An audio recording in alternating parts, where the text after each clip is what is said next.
Subscribe करंतु tips for health channel को आउ पाखर थिबा बेल आइकन को दबाई नोटिफिकेशन बेल को ऑन करंतु सर्वप्रथम लेटेस्ट वीडियो देखिबा पई एवं आम सहित जुड़ी रहबा पई।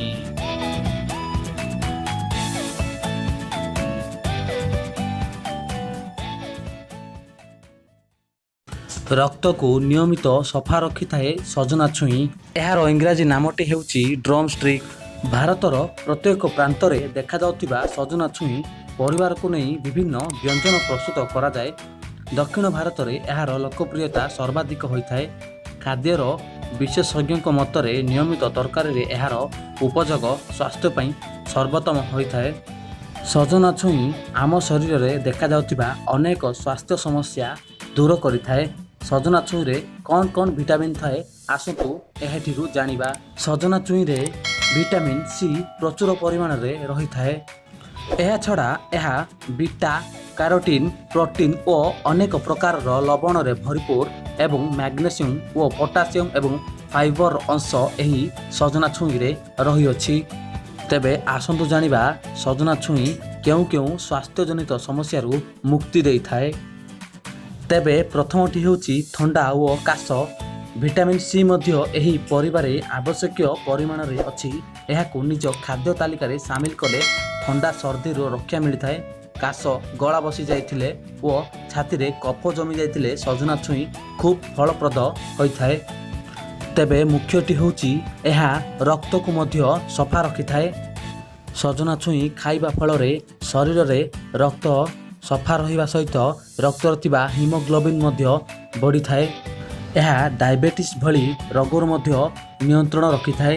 डायबिटीज को कंट्रोल करिबारे मध्य यह खूब सहायता करिथाए। एथिरे एंटी बैक्टीरिया गुण रहिथिबारु यह अनेक रोगर संक्रमण रु रक्षा करिथाए।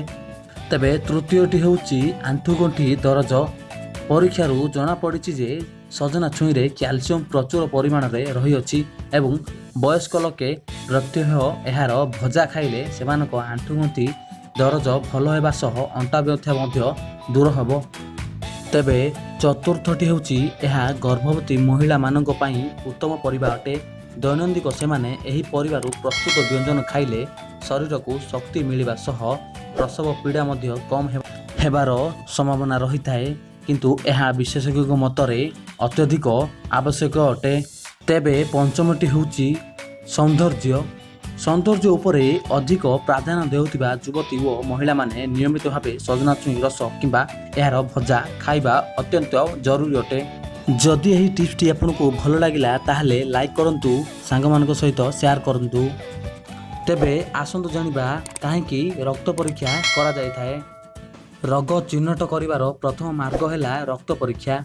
शरीरर समस्त अंग सुस्थ कि नाही, ग्लूकोज और प्लेटलेट श्रेष्ठ रक्त कणिका एवं प्लाजा केते परिमाण रे रहिछि केवल रक्त परीक्षार ही जानी होई थाए। तेणु किछि दिन व्यवधान रे रक्त परीक्षा कराई नेबा पई डॉक्टर माने परामर्श देई थांती। एहा छड़ा हृदपिंड, किडनी एवं डायबिटीज रोग आदि रक्त परीक्षार ही चिन्हट होई थाए। पिलाटी जन्म हेबार 3 वर्ष बयस पर प्रति 2 रु 3 मास मध्य बा अति कम 6 मास व्यवधान रे रक्त परीक्षा कराई नेबा स्वास्थ्य प्रति उपकारी होइथाए। जदि आपण अधिकांश रक्तदान करुछथि तेबे आपनको किछि भी दिन व्यवधान रक्त परीक्षा कराई नेबा उचित। तेबे शरीर उपकार पई रक्त परीक्षा कराइबा अत्यंत जरूरी अटे। जदि टिप्सटी आपको भल लगिला ताहले लाइक करंतु, शेयर करंतु। जदि आपण आम चैनल सहित जोड़ी रहबा चाहउछंती ताहले चैनल को सब्सक्राइब करी पाखर थिया बेल आइकन को दबाई नोटिफिकेशन बेल को ऑन कर दियंतु। तो सेति पई रहउची धन्यवाद। जय वंदे भारत, वंदे जननी।